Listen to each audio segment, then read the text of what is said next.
Ngayong gabi sa Reporter's Notebook, sex palit isda.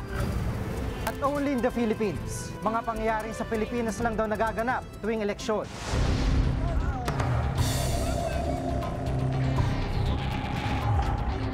Pag walang budget, sabihin na ito lang yung iaano sa amin, ibibigay. Hintay kami din ng customer na nakakausapin namin, iyain namin kung saan. Yung 5 kilo, minsan may 4. Inibenta namin. Ang kahirapan din ang nagtutulak sa mga babae ko na hindi nila ginusto to pero pinipuwersa sila ng kahirapan. Kaya ko bayaran utang sa Pilipinas. Ito na po ako, ang manok ni San Pedro. I am the watchdog president. Sana naman ay may pinag-aralan ang magiging presidente ng Pilipinas. Mas maganda siguro yung matatawag na siya ay professional.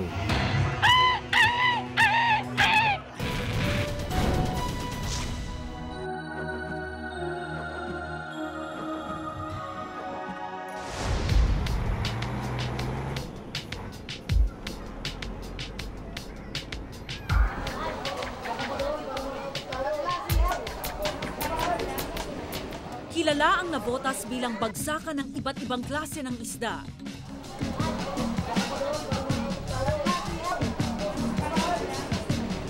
Pero sa tuwing lulubog ang araw, nagbabago ang kalakalan sa loob ng fishport na ito.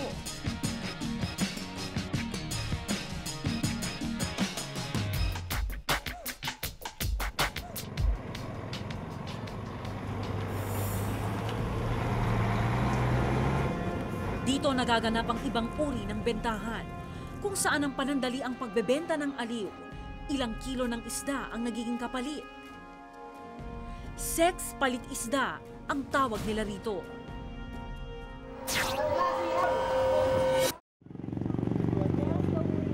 Kinse anyos pa lang nang pasukin ni Marian, di niya tunay na pangalan ang ganitong uri ng bentahan ng laman. Ayon sa kanya, mga mangingisda at trabahador ng pier ang kanyang mga customer. Entertain yung customer, iyayain namin. Pag walang budget, sabihin na ito lang yung iaano sa amin, ibibigay. Hintay kami din ng customer na nakakausapin namin, iyayain namin kung saan. May 10 taon na ang nakalipas nang simulan ni Marian ang trabahong ito. At sa bawat pakikipagtalik, sariwang isda ang tinatanggap niyang kabayaran. Yung 5 kilo, minsan may 4. Inibenta namin sa fishboard, sa una. Minsay hindi raw bababa sa isa ang kanyang nagiging customer. Hanggang madaling araw. Tapos nun, balikan naman kami, tatambay uli kami dun. Tapos kuha uli kami ng customer. Then merong 400, 300, ganun. Siyempre, pupuyat ka, magkakagalap ka ng pera na kakainin mo kinabukasan. Isa si Joaline, sa edad na 15 taong gulang, palit isda rin ang kanyang hanap buhay. Nakapag-usap na sa presyo, minsan isda lang. Hindi mo alam na isa lang ang gagalaw sa'yo. Kamukat-mukata mo, 2. Ang mga hayop sa gubat nagpupuntahan ng Nava sa syudad. Alam mo na may mga buhaya na pwedeng kumain na kumagat sa'yo. Sunod-sunod na pagsagipang masasaksihan. Ouch! Pambihira ang ganitong eksena. Ayan na. Diretso na. Nung una ko nakita, akala ko wala na siya eh. Ngayon, nagpapakita na siya ng energy. Born to be wild! Ngayong Miyerkules, mas maaga na pagkatapos ng saksi.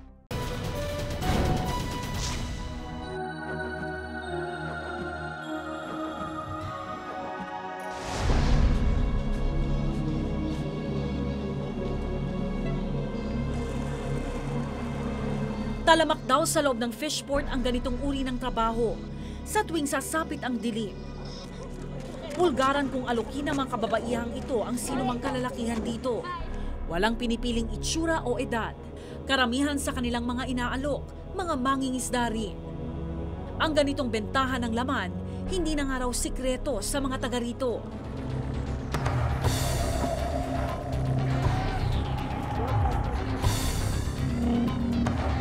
Isang mangingisda si Ian, hindi niya rin tunay na pangalan. Ayon sa kanya, ilang beses na rin siyang naging customer ng mga babaeng palit isda. Minsan mga bata nakukuha namin. Ganyan. Minsan 19, 18, ganyan. Puro sa babae kung anong gusto hanggang saan. Pagkatapos ko, kaya pagkatapos ng kasama ko, ganyan. Minsan sabay, ganyan. Hindi raw bababa sa 4 na beses sa isang buwan kung sila'y mangontrata ng babae. Kasi sabik din kami sa laot, ganyan. Minsan, hindi mo rin masabi. Kainitan ng katawan. Ano namin. Kung tila hayok sa laman ang mga gaya ni Ian, uhaw naman sa kabuhayan ang mga gaya ni Marian.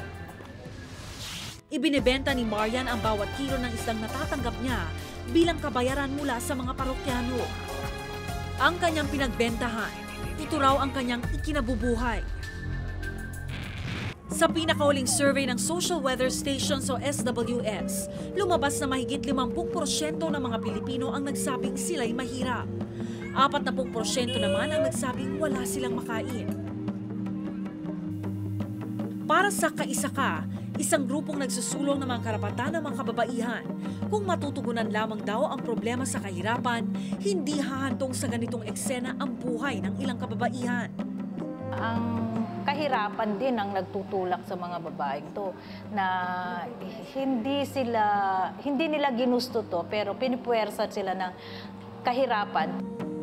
Kailangan daw matugunan ng pamahalaan ang problema sa hanap buhay. Ito raw kasi ang masasabing ugat kung bakit pinapasok ng ilang kababaihan ang pagbebenta ng laman. Ang mga kababaihan sa mga baybaying komunidad, wala namang livelihood na suporta ang gobyerno.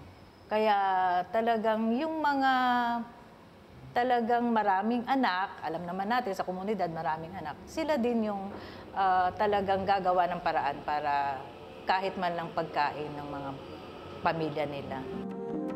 Malaki rin daw ang kakulangan ng implementasyon ng batas, kaya nagpapatuloy ang ganitong uri ng prostitusyon. Tingin ko wala silang ginagawa kasi nagkalat naman ng mga bugaw pero wala tayong nababalitaan na nahuhuli. Karaniwan na nakikita natin, makikita natin yung mga babae pero andyan lang sila at umiiral pa rin ang mga ganong mga kalakaran.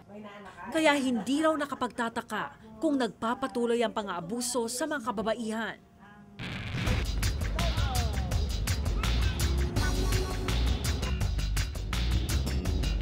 Isa si Joalyn, hindi niya tunay na pangalan sa mga magpapatunay dito.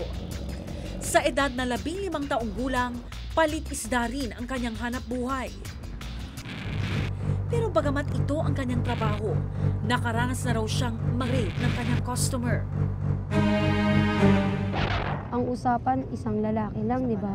Nakapag-usap na sa presyo, minsan isda lang.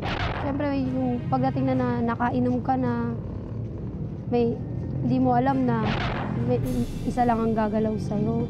Ang mukat-mukata mo, 2. Inabuso na, hindi pa raw siya binayaran ng sapat. Ang usapan namin babayaran. Pero ang ginawa sa akin, yung pinababalik ako, pagdating ng ilang araw, hindi na siya nagpakita sa akin. Dahil sa takot, mas pinili na lang daw ni Joalyn na manahimik at kalimutan ang nangyaring insidente. Hindi rin daw nagtagal na manhid na siya sa madilim na mundong kanyang pinasukan. Yung iba, naibebenta, yung iba, inuulam. Para pag ang problema, bigas na lang, di ba? Kaya wala rin naman pag nakakatisipat. Malaki rin daw ang pananagutan ng lokal na pamahalaan kung bakit nagpapatuloy ito sa Navotas. Hinahayaan lang. Parang yung nangyayari. Alam naman ng mga pulis, alam naman ng ano. Pero wala kasing batas na magtutulak talaga. Pero ayon kay Navotas Mayor Tobias Chanco, problema rin nila ang Navotas Fish Port. Sa ngayon, wala raw sa lokal na pamahalaan ang pangangalaga ng Navotas Fish Port. The fish port is not under the police control of the Navotas PNP. but it is under the police control of the PNP Maritime Group. No? In so many instances in the past, I have already objected to that. And in fact, I have written yung mga chief PNPs regarding this matter. No? Ayon naman sa Maritime Police, ginagawa na nila ng aksyon upang mahinto ang ganitong bentahan ng laman sa loob ng fish port. Siyempre, mas bibigyan namin instruction yung aming mga personnel para bantayan kung meron, palabasin na agad para hindi na mangyayari sinasabi niyo. Pero ang diin ng lokal na pamahalaan, masaayos ang kalakaran sa loob ng fish port kung nasa kanila ang pangangalaga nito. The best thing to do is we get the police do the control of the fish port. Diba? Kasi whoever has police control over it has to be responsible. And ang hindi maganda dyan, not only yung illegal activities, yung crime. Pag may crime naman sa loob ng fish port, hindi naman fish port crime yun eh. Pumapasok rin sa crime index ng nabotas yun eh, di ba? So if it's uncontrolled inside the fish port, it's also bad for us.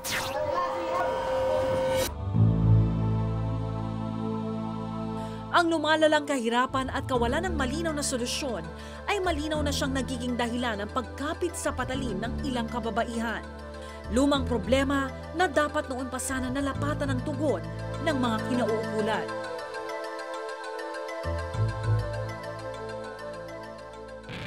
Lumang problema na ang prostitusyon at kahirapan. Pero hanggat hindi nabibigyan ng solusyon ang pagkalam ng sikmura ng ilan, mahihirapang mahinto ang pagkalakal sa sariling katawan ng ilang kababaihan. Ako si Rhea Santos at ito ang nakatala sa aking Reporter's Notebook. Ito na po ako, ang manok ni San Pedro. Sana naman ay may pinag-aralan ang magiging presidente ng Pilipinas. Mas maganda siguro yung matatawag na siya ay professional.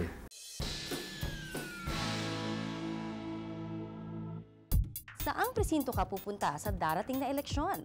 Dati, may 350,000 na presinto kada halalan.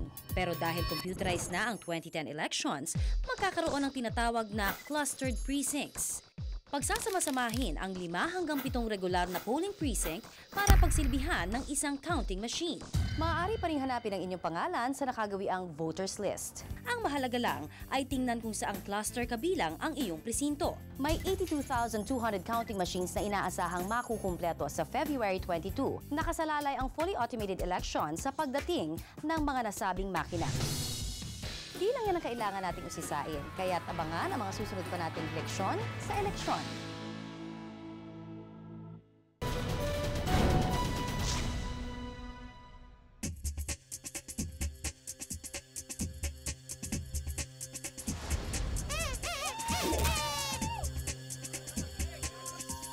Kaya ko bayarin utang sa Pilipinas.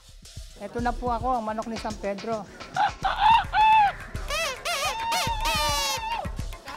Sa kasaysayan ng eleksyon, may mga pangyayaring tila may tuturing na only in the Philippines. I am the watchdog president. May nagpapatayan kapalit ng posisyon at kapangyarihan. Nagpa-brownout pagsapit ng bilangan. At usad pagong na canvassing na inaabot ng ilang buwan. Kung may libro nga raw na may susulat tungkol sa mga pambihirang pangyayari sa eleksyon, marahil isang Pilipinas sa mga mangunguna rito.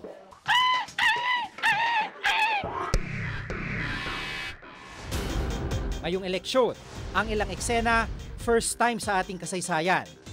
Ang muling pagsabak sa politika ng 2 pangulo ng bansa. Sa kaso ni dating Pangulong Joseph Estrada, napatunayang may sala sa kasong plunder at nakulong.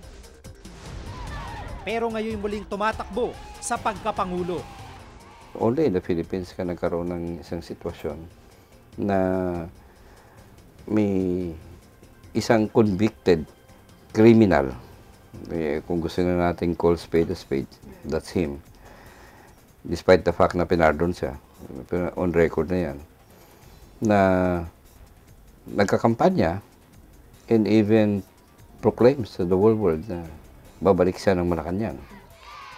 Masalimuot ang usapin ng muling pagtakbo ni Erap dahil sa iba-ibang interpretasyon sa saligang batas. Pero malakas ang loob ni Erap. Wala raw siyang nilalabag na batas sa kanyang muling pagkandidato. Wala na question doon. Absolute yun eh, no condition. Restoring my civil and political rights. Very clear. So, if I can vote, I can be voted upon. Very clear. Sa kaso naman ni Pangulong Arroyo, kauna-unahan din na ang isang Pangulo muling tatakbo sa Kongreso matapos ang kanyang termino. It's an insult to the office of the President. Kasi tinitingala natin ang pinuno ng bansa at ang hinahanap ng taong bayan ay pagkatapos mong manungkulan sa pinakamataas na pwesto, ikaw ay magiging senior statesman na ng bansa.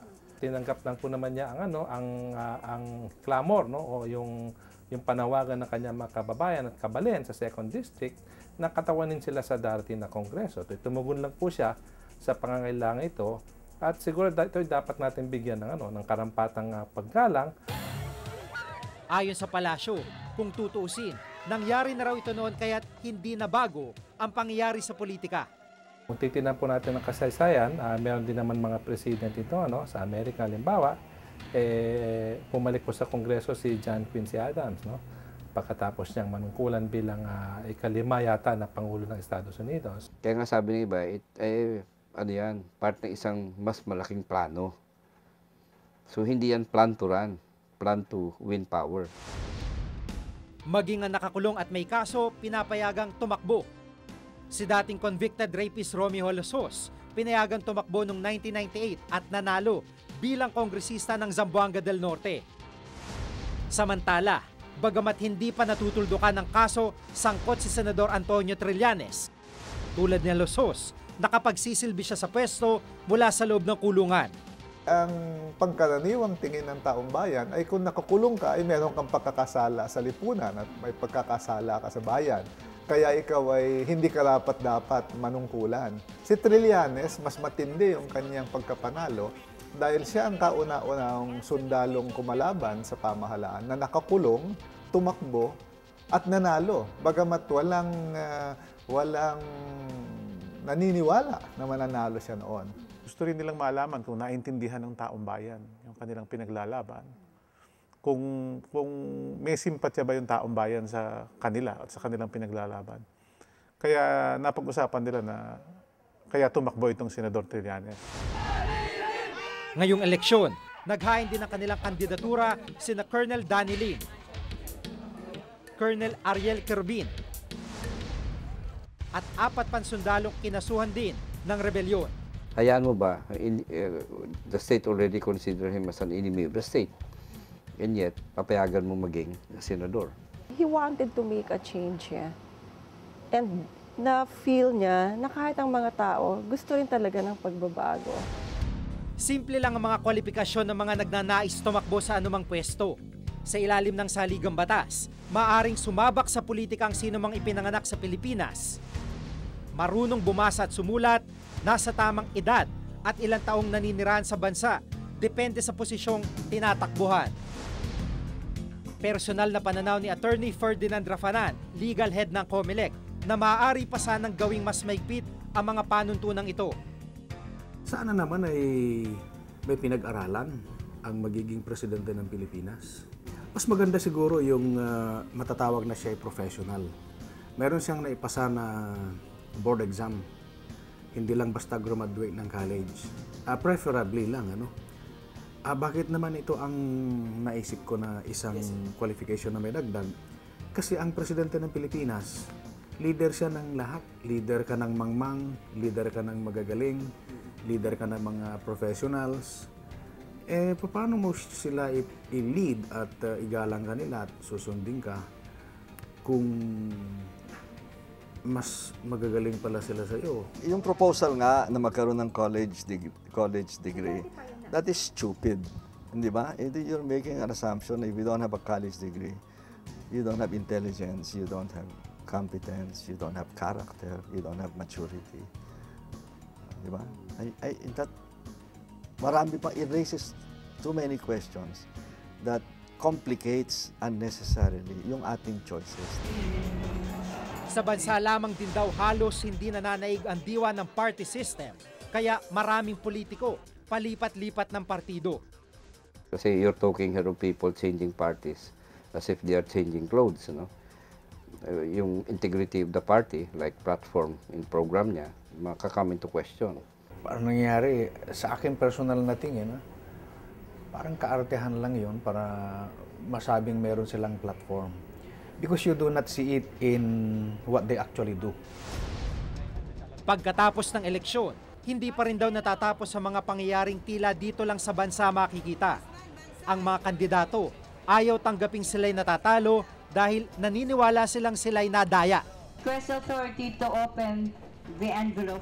Nauwi sa masalimuot, magastos at mahabang proseso ng recount ang ilang resulta ng boto. Ang alam ko sa US, kapag natalo na, kahit wala pang proclamation, tinatanggap na, kinocongratulate na yung nanalo, nagko-concede. May speech pa of concession. But in the Philippines, never na nangyari yan. Or kung nangyari, very, very rare. Kung pagbabasehan ng mga pangyayaring ito, nangangahulugan pa rin tila matagal pang panahong hihintahin bago mahinog ang sistemang may kinalaman sa ating eleksyon. Sa huli, sa isang tunay na demokratikong sistema, nasa botante pa rin ang pagpapasya kung ang mamumuno sa ating bansa ang siyang karapat-dapat. Mahalagang pagtibayin ng mga panuntunan sa maraming bagay, ilagay at isaayos sa mga ito sa tamang sistema. Parang maraming bagay na hindi ka nais-nais na nangyayari tuwing eleksyon, maiwasan na tuluyang mawala. Ako si Jiggy Manicad at ito ang nakatala sa aking Reporter's Notebook.